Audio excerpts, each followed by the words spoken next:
As I'm sure you're now well aware, Star Wars hasn't exactly been in the best health since Disney purchased Lucasfilm, but having said that, it hasn't all been bad.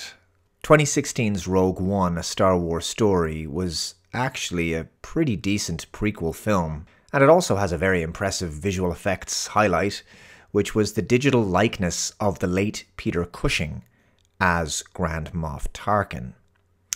But as I've mentioned some time ago, I'm not really in favour of deceased actors being brought back using CGI, even if their estate and or family have given permission for filmmakers to do so. I personally think the dead should be allowed to rest. We have no idea if they would have actually agreed to appear in such films. I don't know why they just didn't cast a new actor in the role. It makes more sense to me. This trend of digital necromancy, as it's been called, is just creepy, in my opinion. Anyway, Peter Cushing's likeness was an impressive technical feat, but nothing more. I still don't agree with it. Now, having said that, I am more sympathetic to this kind of thing if an actor died partway through a film and they need to use their CGI likeness in order to finish the film. That's different because the actor actually consented to being in the film in the first place.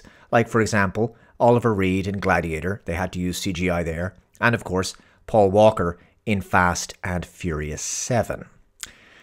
But when it's an entirely new production, there's no need to digitally resurrect someone. We recently saw another digital likeness of a deceased actor in Alien Romulus, where Ian Holmes' face and voice were digitally recreated. But it turns out the use of Peter Cushing's likeness in Rogue One is being challenged legally.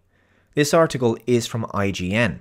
Lucasfilm sued for recreating Grand Moff Tarkin actor Peter Cushing's image in Rogue One, A Star Wars Story. Cushing died in 1994. Disney subsidiary Lucasfilm is being sued over its recreation of Grand Moff Tarkin actor Peter Cushing's image in Rogue One, A Star Wars Story. As reported by The Times, a friend of Cushing has alleged Disney did not have permission to recreate the actor's image with special effects for Rogue One. Disney tried and failed to have the case dismissed for a second time on September 9, 2024. The plaintiff, Kevin Francis, is suing Lucasfilm through his film company, Tyburn Film Productions, and also brought claims against Rogue One producer Lunac Heavy Industries, the late executors of Cushing's estate and Cushing's agency Associated International Management. Francis claimed he must give authorization for any recreation of Cushing's image following an agreement made between him and the actor in 1993, 1 year before his death at age 81. Lucasfilm claimed it didn't think it needed permission to recreate Cushing's image due to his original contract for Star Wars, the 1977 film, which became Star Wars Episode IV: A New Hope, and the nature of the special effects. It also paid around $37,000 to Cushing's estate after being contacted by his agent about the recreation.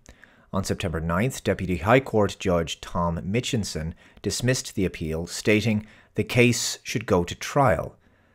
I'm also not persuaded that the case is unarguable to the standard required to give summary judgment or to strike it out, he added. In an area of developing law, it is very difficult to decide where the boundaries might lie in the absence of a full, factual inquiry. So it'll certainly be interesting to see what comes out of this. It is very interesting that Disney has already tried and failed to have the case dismissed, meaning that this really isn't a done deal by the looks of it. Anyway, let me know what you guys think in the comments below, and how do you feel about the likeness of dead actors being digitally recreated in this manner using CGI? Thanks very much for watching. Take care. I'll see you next time. Bye-bye.